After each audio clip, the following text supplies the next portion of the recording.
My brother stole my life savings, $92,000, then texted me, "Family forgives, right?" Then I found out what he really used my money for.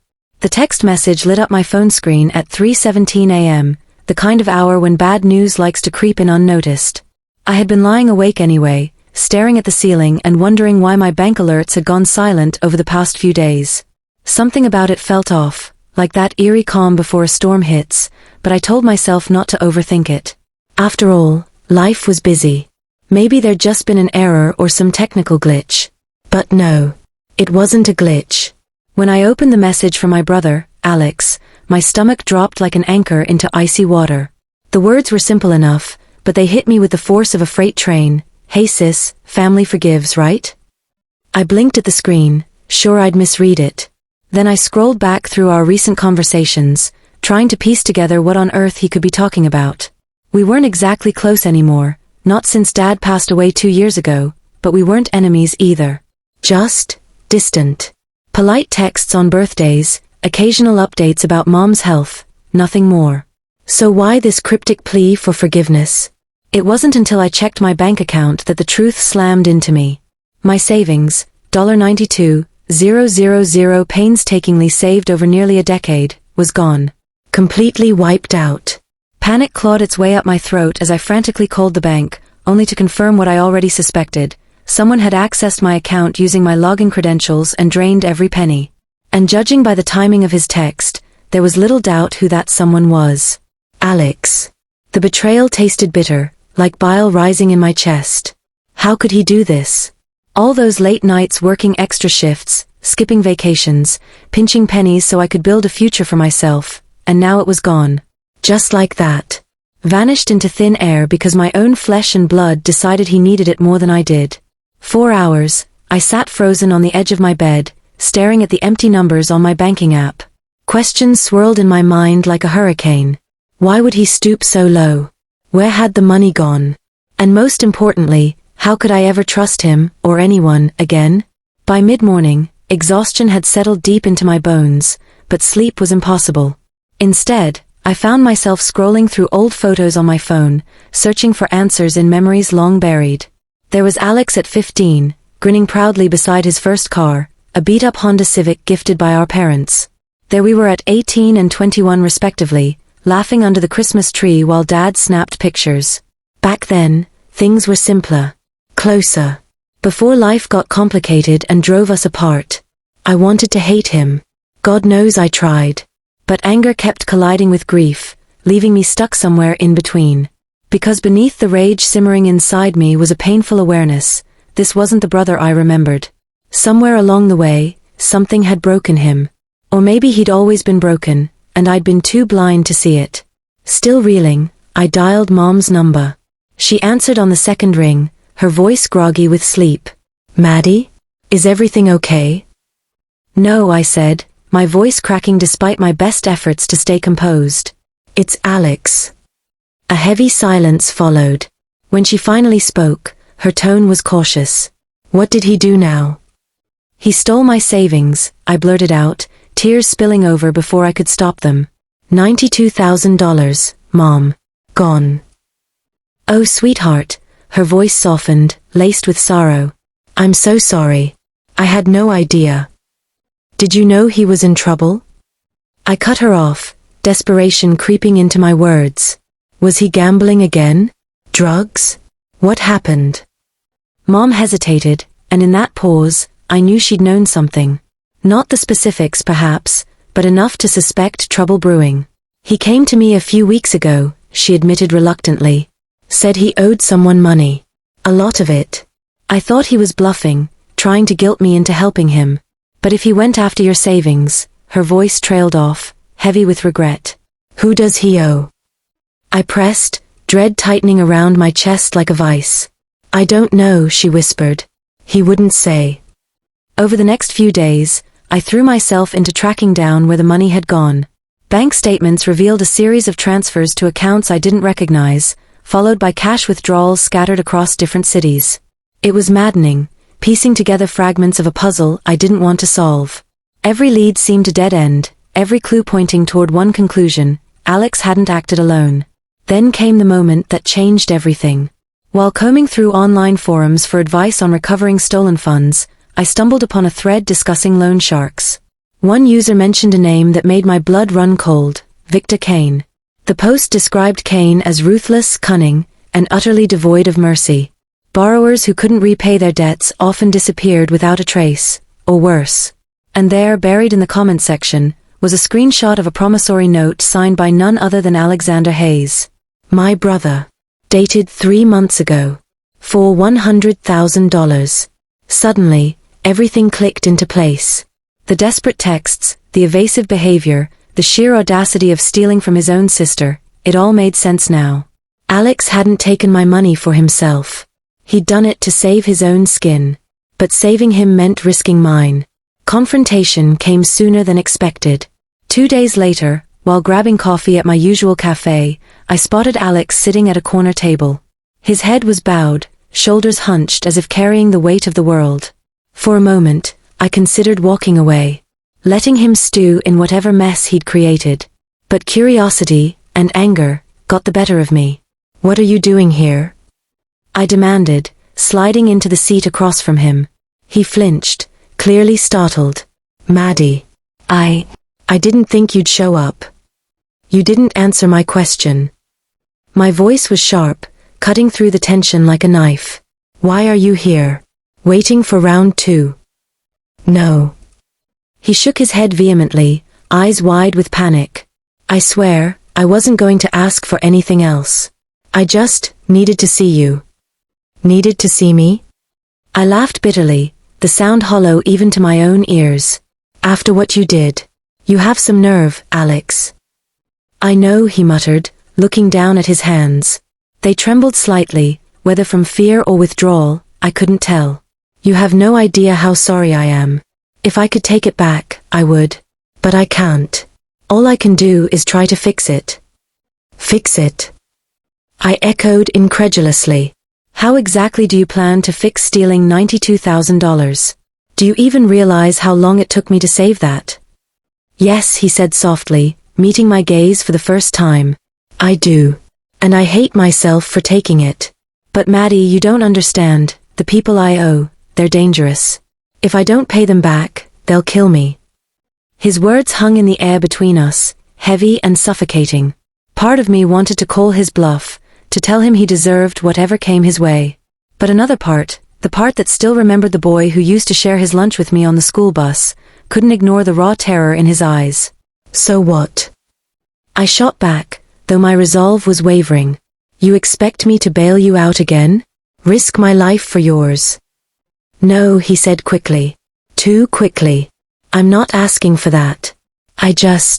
I need help figuring out how to handle them. Please. I don't know who else to turn to."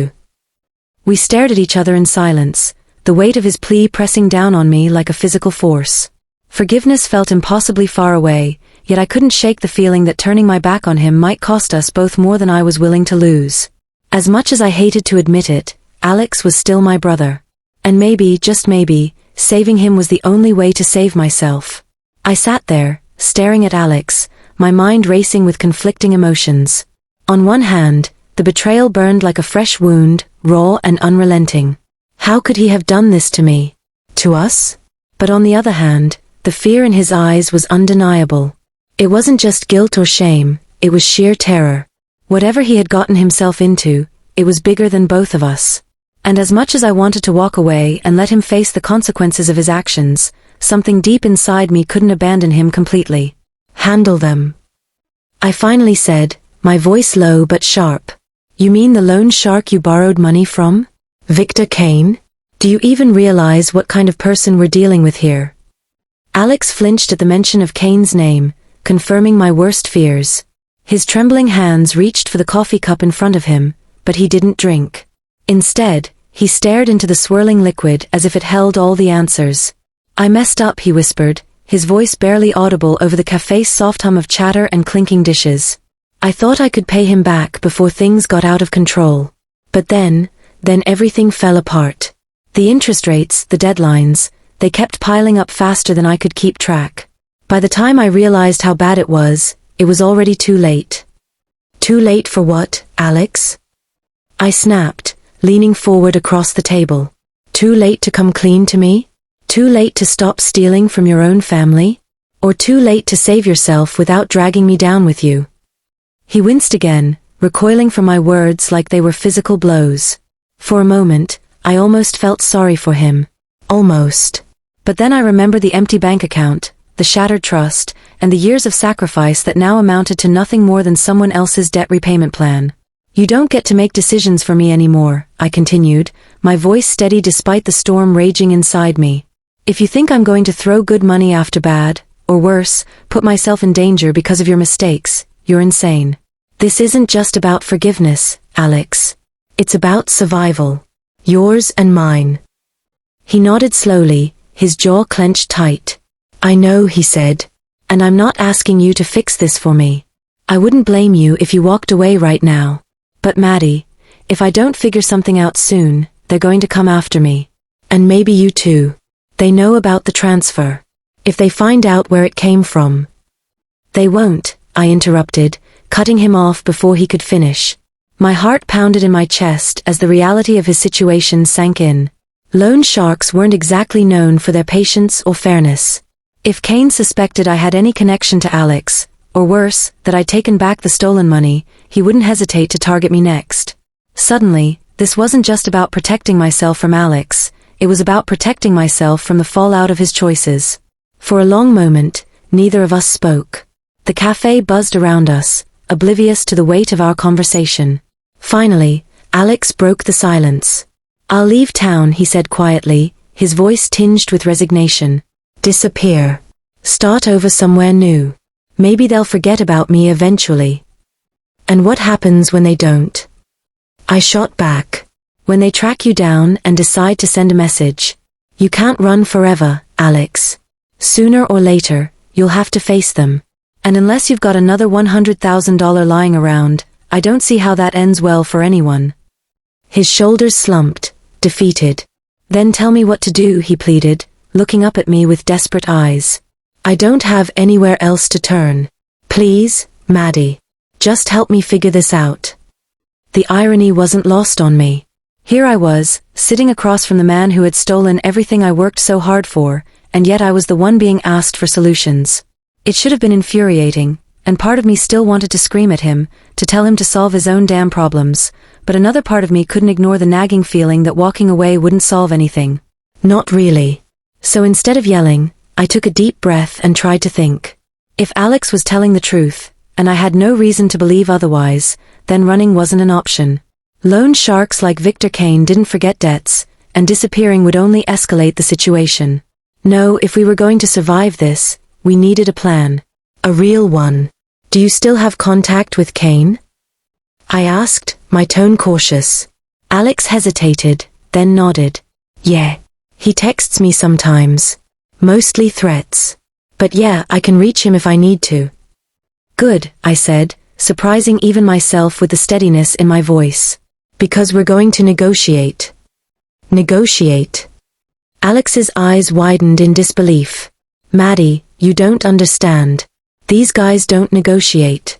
They take what they want, and if you can't give it to them, they make sure you regret it. Maybe, I conceded.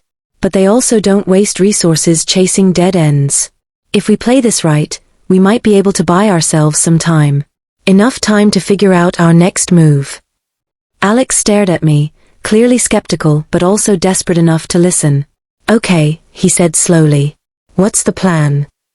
The first thing we need to do is establish communication, I explained, my mind racing through possibilities. We need to show Kane that we're serious about repaying the debt, even if we don't have the full amount right now. That means setting up a payment schedule, something small but consistent. Enough to keep him interested without tipping him off that we're broke. But we are broke, Alex pointed out, his voice rising slightly. How are we supposed to pay him anything when we don't have the money? We'll figure it out, I said firmly, though I wasn't entirely sure how yet. For now, we focus on stalling. Once we've bought ourselves some breathing room, we can start looking for ways to get ahead of this. Maybe Mom can help. No. Alex cut me off sharply, shaking his head. No way. She can't know about this. Not her. Not after everything she's already been through. I sighed, knowing he was right.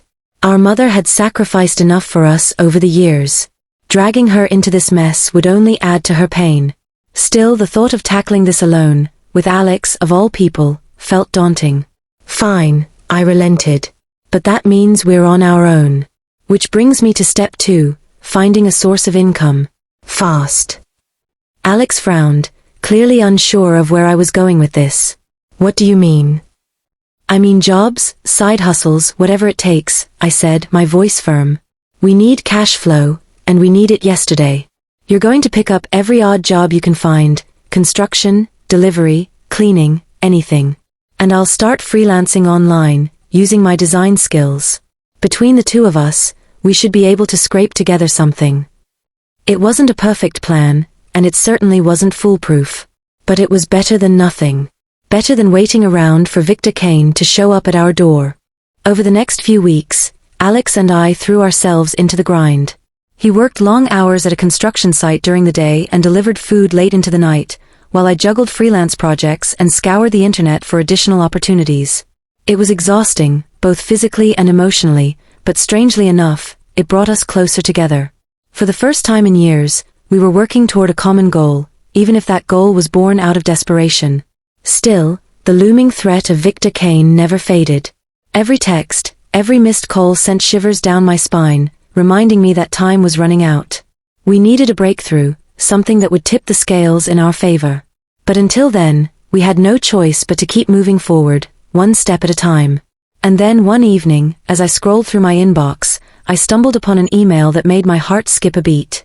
It was from a client I'd worked with months ago, offering me a high-paying project with a tight deadline. The catch? It required travel, to a city several states away. As I read the details, an idea began to form in my mind. Dangerous, risky, and far from guaranteed, but perhaps our only chance at turning the tide. Without hesitation, I forwarded the email to Alex. "Pack your bags," I wrote. "We're leaving tomorrow." Alex stared at the email I forwarded, his brow furrowed in confusion. "What is this?" he asked, his voice tinged with both curiosity and apprehension. "It's our ticket out of this mess," I replied firmly, my mind already racing ahead. "The client needs someone on site for a major design project. It pays well, more than enough to cover the first installment we owe Kane. Plus, it gets us out of town for a while, which might buy us some breathing room." "But travel?" Alex hesitated, clearly uneasy about the idea. "Won't that just make us easier targets? If Kane finds out we're skipping town?" "He won't," I interrupted, cutting off his doubts before they could spiral further. "We're not running away, Alex. We're working smarter. This isn't about hiding, it's about positioning ourselves where we can actually fight back. And if we play our cards right, we might be able to turn this into something bigger, a way to clear your debt once and for all." Alex looked at me skeptically but nodded slowly. "Okay," he said after a moment. "But what happens when the job ends? What then?" "We'll figure it out," I assured him, though deep down, I wasn't entirely sure myself. One step at a time. The next morning, we packed lightly and boarded a bus headed for the city mentioned in the email. The journey was long and uncomfortable, filled with tense silences and stolen glances as we both wrestled with our thoughts. For Alex, it seemed like guilt weighed heavily on his shoulders. For me, it was fear, not just of Victor Kane, but of whether I was making the right decision by dragging us deeper into uncertainty. When we arrived, the city felt chaotic and overwhelming, its streets bustling with people who seemed to have no idea how precarious life could be. Our hotel was modest but clean, and the client greeted us warmly, eager to get started on the project. Over the next few days, I threw myself into the work, pouring every ounce of creativity and energy I had into delivering results that would exceed expectations. Meanwhile, Alex took on odd jobs around the area, determined to contribute however he could. Despite the stress, there were moments of clarity, glimmers of hope that reminded me why I hadn't given up yet. Like the late-night conversations with Alex, where we talked about everything from childhood memories to dreams we'd long abandoned. Or the small victories, like receiving praise from the client or finding an extra gig that added a bit more padding to our funds. Slowly but surely, we began chipping away at the mountain of problems facing us. Then came the call. It was late one evening, and I was reviewing drafts in our hotel room when my phone buzzed. My stomach sank as I saw the unknown number flash across the screen. Against my better judgment, I answered. Maddie Hayes. A gruff voice growled on the other end. Yes, I replied cautiously, my heart pounding. This is Victor Kane. His tone was cold and menacing, sending chills down my spine. I hear you've been busy trying to crawl out of the hole your brother dug. Impressive. But let me make one thing clear, stalling won't save either of you. My throat tightened, but I forced myself to stay calm. Mr. Kane, I understand your concerns, I began, choosing my words carefully. But rest assured, we're taking this seriously. We've already secured funds for the first payment, and we're working diligently to ensure future installments are made on time. There was a pause on the other end, followed by a low chuckle. You're brave, I'll give you that, he said. But bravery won't keep you alive if you miss another deadline. Remember, Maddie, it's not just Alex's neck on the line anymore. The line went dead before I could respond. My hands trembled as I set the phone down, the weight of his threat settling over me like a suffocating blanket. Alex noticed immediately and rushed to my side. What happened? He demanded, his face pale with worry. It's Kane, I whispered, still reeling from the call. He knows we're here. Panic flashed in Alex's eyes, but instead of crumbling under the pressure, he squared his shoulders. Then we finish this, he said resolutely. No more running, no more hiding. We pay him back every cent, and then we cut ties forever. His determination reignited something within me, a spark of defiance that refused to let fear dictate our lives any longer. Together, we devised a plan. Using the remaining earnings from my project and Alex's side hustles, we pooled enough money to make a substantial payment toward the debt. Then, armed with proof of our efforts, we arranged a meeting with Kane. The encounter was nerve-wracking, to say the least. Walking into the dimly lit office where Kane conducted his business felt like stepping into the lion's den. He sat behind a massive desk, flanked by two hulking men who looked ready to pounce at a moment's notice. When we placed the envelope containing the cash on his desk, his expression didn't soften, but it didn't harden either. Impressive, he said after counting the bills. But far from enough. We know, I replied, standing tall despite the fear coursing through me. And we're committed to paying you back in full. But we need time, and protection. In exchange, we'll continue delivering consistent payments until the debt is cleared. Kane studied us for a long moment, his piercing gaze assessing our resolve. Finally, he leaned back in his chair and smirked. Fine, he said. You've got 6 months. Miss another deadline, and the deal's off. Relief flooded through me, though I knew the battle wasn't over yet. As we left the office, Alex turned to me with tears in his eyes. Thank you, he said softly. For everything. You don't have to thank me, I replied, squeezing his hand. Just promise me one thing, never again. No matter what. He nodded solemnly. Never again. In the months that followed, we worked tirelessly to honor our agreement with Kane. It wasn't easy, and there were days when exhaustion threatened to break us. But each payment brought us closer to freedom and redemption. By the time the final installment was made, Alex and I had grown stronger, not just as siblings but as partners in overcoming adversity. Looking back, I realize now that forgiveness isn't about forgetting. It's about finding a way forward, even when the path is fraught with pain and uncertainty. And though I may never fully trust Alex again, I know that together, we proved something important, that family, flawed as it may be, can endure, even in the face of betrayal.